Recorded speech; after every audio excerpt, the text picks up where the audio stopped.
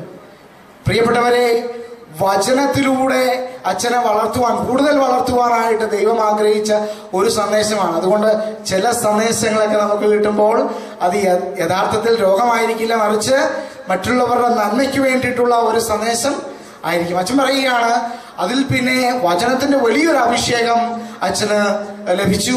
അതിലൂടെ അനേക വ്യക്തികളിലേക്ക് വചനാഭിഷേകം കൊടുക്കുവാനായിട്ട് അച്ഛന് സാധിച്ചു. Hallelujah, hallelujah. വചനം ഇപ്രകാരമാണ്. 15-ാം അധ്യായം യോഹന്നാന്റെ സുവിശേഷം, വിശുദ്ധ യോഹന്നാന്റെ സുവിശേഷം 15-ാം അധ്യായം 3-ാം വാക്യം പറയുന്നു, ഞാൻ നിങ്ങളോട് പറഞ്ഞ വചന നിമിത്തം നിങ്ങൾ ശുദ്ധിയുള്ളവരായിരിക്കുന്നു. ഒരിക്കലൊരു സിസ്റ്റർ, കുളത്തുവയിലുള്ള സിസ്റ്റർ ഇങ്ങനെ സാക്ഷ്യം പറഞ്ഞു. സിസ്റ്റർ ആകുന്നതിന് മുമ്പ് സിസ്റ്റർ പഠിച്ചുകൊണ്ടിരുന്ന സമയത്ത് ഒരു ബസ്സിലത്തെ സിസ്റ്റർ യാത്ര ചെയ്യുമ്പോൾ അത് ആക്സിഡന്റ് ആയി. ഒരു വയലിലേക്ക് ബസ് മറിഞ്ഞു വീണു. വിജനമായ ഒരു സ്ഥലമായിരുന്നു, അധികം ആൾക്കാരൊന്നുമില്ലായിരുന്നു. വളരെ കുറച്ചു പേർ മാത്രമേ ആ ബസ്സിൽ നിന്ന് രക്ഷപ്പെട്ടുള്ളൂ. ഈ സിസ്റ്ററിന്റെ മുഖം മുഴുവൻ വല്ലാതെ തകർന്നു പോയി. ഒരു വിധത്തിൽ പല്ലുകൾ മുഴുവൻ തകർന്നു, താടിയെല്ലുകൾ മോണ തകർന്നു. സിസ്റ്റർ പറഞ്ഞതാണ്, ഒരു വിധത്തിൽ വലിഞ്ഞ് വലിഞ്ഞ് വലിഞ്ഞ് ഞാൻ റോഡരികിലെത്തി. ഏതെങ്കിലും വണ്ടി വരികയാണെങ്കിൽ ആശുപത്രിയിൽ പോകണം, ഇതൊന്ന് കാണിക്കണം, മാത്രമല്ല മറ്റുള്ളവരെ സഹായിക്കണം. അങ്ങനെ ഒരു വണ്ടി വന്നു. അങ്ങനെ ഇത് കണ്ടു. സിസ്റ്ററിനെ ആശുപത്രി കൊണ്ടുപോയി മറ്റുള്ളവരെ സഹായിച്ചു. സിസ്റ്റർ പറഞ്ഞു, ആശുപത്രിയിൽ കിടക്കയിൽ ഏറ്റവും നല്ല ചികിത്സ ആ സിസ്റ്ററിന് കിട്ടി. വിദഗ്ധരായ ഡോക്ടറുടെ ചികിത്സ കിട്ടി. ആ സമയത്ത് സിസ്റ്ററിലേക്ക് ഇങ്ങനെ ഒരു ചിന്ത കടന്നു വന്നു, എനിക്ക് എന്തുകൊണ്ട്, ദൈവം പറഞ്ഞിട്ടില്ലേ ഈ വചനങ്ങൾ, ദൈവത്തിന്റെ വചനങ്ങൾ ആരോഗ്യദായകമാണ്, അല്ലേ? ആണോ? ജീവദായകമല്ലേ? ജീവൻ തരുന്നതാണ്. ഈശോ പറഞ്ഞു, ഞാനാണ് വഴിയും സത്യവും ജീവനും. അപ്പൊ സൗഖ്യം നൽകുന്ന കർത്താവിന് അവിടുത്തെ വചനങ്ങളിലൂടെ എനിക്ക് സൗഖ്യം നൽകുവാനായിട്ട് സാധിക്കും. സിസ്റ്റർ സൗഖ്യത്തിൻ്റെതായ വചനങ്ങൾ, ഈ ദൈവം സൗഖ്യം കൊടുക്കുന്നതിനായ അതിൻ്റെതായ വചനങ്ങൾ എടുത്തിട്ട് സിസ്റ്റർ പ്രകാരമാണ് പറഞ്ഞത്. ഒരു വചനം എടുക്കും, രാവിലെ ഒരു ക്യാപ്സൂൾ പോലെ ആ വചനം ഭക്ഷിക്കും. എന്ന് പറഞ്ഞാൽ ചുരുട്ടി തിന്നുകയല്ല, ആ വചനം വായിക്കും, അത് ധ്യാനിക്കും. ഉച്ചയ്ക്ക് ആ വചനം ഒന്നുകൂടെ ധ്യാനിക്കും, ഒന്നുകൂടെ കഴിക്കും. വൈകുന്നേരം, അങ്ങനെ 15 ദിവസം സിസ്റ്റർ ഈ മരുന്ന്, എന്ത് മരുന്നാ കഴിച്ചേ? വചനം ഓരോ ക്യാപ്സൂൾ പോലെ രാവിലെയും ഉച്ചയ്ക്കും വൈകിട്ടും കഴിച്ചുകൊണ്ടിരുന്നു. 15 ദിവസത്തിന് ശേഷം അതോടുകൂടി ഈ സിസ്റ്ററിന്റെ ഈ മുഖമെല്ലാം പൂർണ്ണ, ഇപ്പം നല്ല സുന്ദരിയായ ഒരു സിസ്റ്ററാണ്, നല്ല മനോഹരിയായ ഒരു സിസ്റ്റർ, നല്ല വചനാഭിഷേകമുള്ള ഒരു സിസ്റ്റർ കുളത്തുവയലിലുണ്ട്. അപ്പം ഈ സിസ്റ്ററിന് പറയുകയാണ്, വചനം ഭക്ഷിച്ചപ്പോൾ ദൈവം അത്ഭുതകരമായ സൗഖ്യം സിസ്റ്ററിന് നൽകി. ഇത് കേട്ട് ഞാൻ സാധാരണ ഞാൻ വർക്ക് ചെയ്യുന്ന ദുബൈയിലാണ്, താമസം ഷാർജയിൽ. ഞാൻ എൻ്റെ കൂടുതൽ മിനിസ്ട്രികൾ കുട്ടികളുടെ ഇടയിലാണ്. ഇതുകൊണ്ടാണ് ഇടയ്ക്ക് ചോദ്യങ്ങളൊക്കെ ചോദിക്കുന്നത്. അല്ലാതെ മീഡിയയിലൂടെ, സ്കൈപ്പ് എന്ന മിനിസ്ട്രിയിലൂടെ വചനം മറ്റുള്ളവരിലേക്ക് എത്തിക്കുന്നു. കാരണം കോൺഫറൻസിൽ സ്കൈപ്പിൽ പ്രയർ കൂട്ടായ്മയുണ്ട്. ഓൾ ഓവർ ദ വേൾഡ് കുറച്ചധികം ആൾക്കാർ, ചുറ്റും അയർലൻഡ്, UK, ആഫ്രിക്ക, ഇസ്രായേലുള്ള മലയാളികൾ, അതുപോലെ ഒത്തിരി പേര്, ഒത്തിരി രാജ്യങ്ങളിലുള്ളവരുമായിട്ട് കോൺഫറൻസിലിട്ട് വചനം പങ്കുവയ്ക്കുകയും പ്രാർത്ഥനയും കൂട്ടായ്മയുണ്ട്. അപ്പം വചനം പങ്കുവയ്ക്കുകയൊക്കെ ചെയ്യുമ്പോൾ ആൾക്കാരിങ്ങനെ സംസാരിക്കുമ്പോൾ ഞാനിതൊന്ന് പരീക്ഷിച്ച് നോക്കി. കർത്താവ് ഇങ്ങനെ രോഗികൾക്ക് സൗഖ്യം കൊടുക്കുകയാണെങ്കിലോ, രോഗികളായിട്ടുള്ളവർ സംസാരിച്ചപ്പോൾ ഞാൻ കുറച്ച് സൗഖ്യത്തിൻ്റെ വചനങ്ങൾ കൊടുത്തപ്പോഴത്തേക്ക് അത്ഭുതകരമായിട്ട് അവർക്ക് സൗഖ്യം ലഭിച്ചതായിട്ട് എനിക്ക് കാണുവാനായിട്ട് സാധിച്ചു. ഹല്ലേലൂയ.